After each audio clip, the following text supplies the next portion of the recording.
I want to thank everyone who watched the video about the kingdom, I erased it already, the kingdom of heaven coming near, and John the Baptist.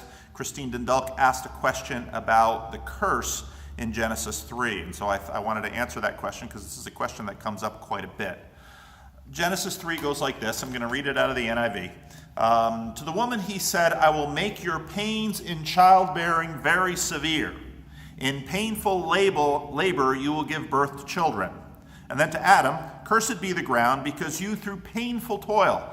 Now the NIV is trying to tip you off to something there, and if you look at, say, the King James or some of the other older translations that tend to try to keep word association between Hebrew and English together, you'll notice that the language of the curse to the woman and the language of the curse to the man is very similar.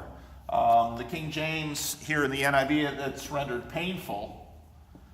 And it comes from this Hebrew word asab, which is emotional pain, physical pain, toil, frustration. It's these kinds of things that are all in this word, and this word gets changed and used in different ways, especially in the woman's curse. Now you might say, well, the womb, why would he curse the womb and to the man the ground? Well, part of it is if you think about the ancient Near East and you think about an agrarian society, for a woman, the womb is in some senses her chief means of production. By virtue of childbearing, a woman gains status. You see this at the beginning, for example, of the book of Samuel.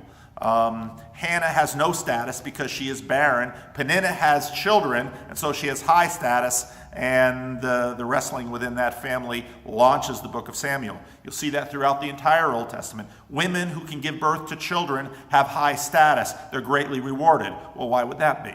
Well, in the ancient Near East, population is power. Population is future. Population is everything.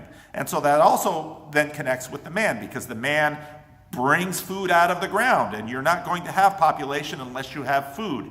Egypt, for example, is a perpetual power because they've got the Nile and they've got the grain that's produced by it. Mesopotamia up in the north, same thing. They have these fertile floodplains. They can produce a lot of grain. They can produce a lot of food. They always have abundant populations, and these abundant populations can then be used to dominate other weaker areas. And so population is power. And so what the man has to contribute is this work of his hands and the sweat of his brow. What the woman has to contribute is childbearing, and the pain and the sorrow and the frustration that goes into that is the nature of the curse.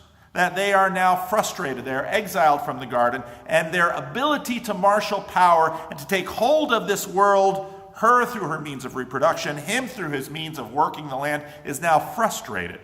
You might still say, well, the womb is kind of close to her.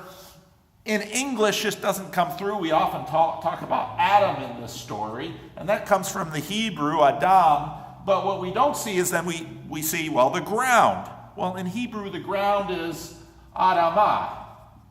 And so very clearly, the man's relationship with the ground is very, very tight. Her relationship with the womb is tight. His relationship with the ground is tight. She is frustrated in the womb. He is frustrated in the ground. It's actually in Genesis 3 very symmetrical between the man and the woman. So thank you, Christine, for your question. And if any of you have other questions, even not related to this, I'm trying to do some videos that deal with common questions. And so if you have a question, send it up, put it on Facebook, send me an email, post it to me on Twitter, and if I hear this question enough, I'll probably make a video. So thanks for watching.